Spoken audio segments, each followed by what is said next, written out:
नमस्कार, मैं हूं सचिन कुमार और आप देख रहे हैं basic education online channel and educational channel. साथियों, आज हम बात करने वाले हैं दिसंबर महीने में होने वाले आगामी नेट आकलन, जो कि डीएलएड प्रशिक्षुओं द्वारा आयोजित किया जाएगा।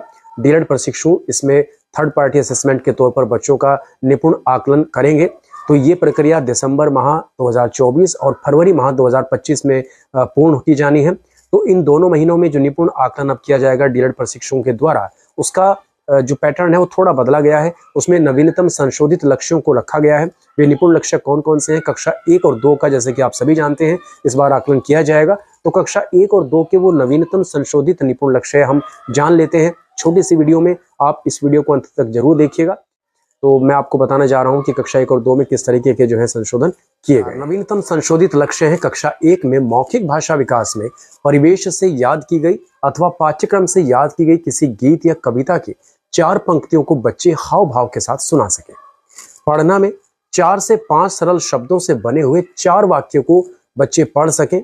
अगर लेखन दक्षता की बात करें तो 5 सरल शब्दों से बने हुए 2 वाक्य सुनकर लिख सकें। संख्यात्मक में पहला है गिनती संख्या की पहचान कर सके। कक्षा 1 के लिए गिनती की जो संख्या है वो 1 से 20 अंकों तक निर्धारित की गई है। जोड़ घटा वस्तु चित्रों के माध्यम से 9 तक की संख्याओं का जोड़ और घटा कर सकें जिनका योग 20 से अधिक ना हो।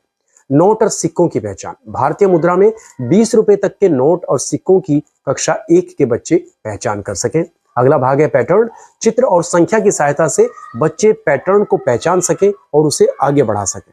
अब कक्षा 2 की बात करते हैं। मौखिक भाषा विकास में परिवेश से या पाठ्यक्रम से याद की गई किसी कविता या गीत की 6 पंक्तियों को कक्षा 2 के बच्चे हाव भाव से सुना सकें। पढ़ना में बात करें तो 6 से 8 वाक्यों से बने हुए किसी अज्ञात अनुच्छेद को उचित प्रवाह स्पष्टता के साथ पढ़ सकें। साथ ही अनुच्छेद में से 3 तथ्यात्मक और एक उच्च स्तरीय प्रश्न का उत्तर दे सकें। लेखन की बात करें तो 5 सरल शब्दों से बने 4 वाक्यों को सुनकर लिख सकें। संख्यात्मक में पहला भाग है 1 से 99 तक की संख्याओं की गिनती और संख्या तथा उनकी पहचान और तुलना कर सकें। वहीं जोड़ घटा में 99 तक के जोड़ को वो कर सकें, हासिल और बिना हासिल के। गुणा भाग, इसमें सरल जोड़ की अवधारणा से गुणा और वितरण तथा बंटवारे की अवधारणा से भाग के प्रश्नों को हल कर सकें। नोट और सिक्के 100 रुपए तक की भारतीय मुद्रा की पहचान कर सकें और सरल लेन देन उनके साथ कर सकें। पैटर्न की बात करें तो पैटर्न में पहचान कर पैटर्न को आगे बढ़ा सकें और साथ ही उसका निर्माण कर सकें। भाषा और गणित में अलग अलग 75% प्रश्नों को हल करने पर बच्चा निपुण माना जाएगा। वहीं किसी कक्षा में अगर 80% बच्चे निपुण हैं तब उस कक्षा को निपुण घोषित किया जाएगा। तो साथियों, ये थे निपुण लक्ष्य जो कि नवीनतम और संशोधित निपुण लक्ष्य है कक्षा 1 और 2 के लिए, क्योंकि दिसंबर और फरवरी माह में डीएलएड प्रशिक्षुओं द्वारा जो आकलन किया जाएगा उसमें इन्हीं निपुण लक्ष्यों को के आधार पर बच्चों का आकलन होगा।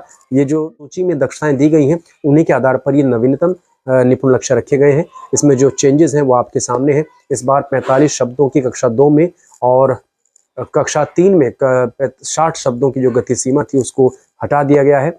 लेकिन उचित प्रवाह और स्पष्टता के साथ पढ़ना इस बार भी इस दक्षता में रखा गया है। तो आप सभी को निपुण लक्ष्य आकलन की बहुत बहुत शुभकामनाएं।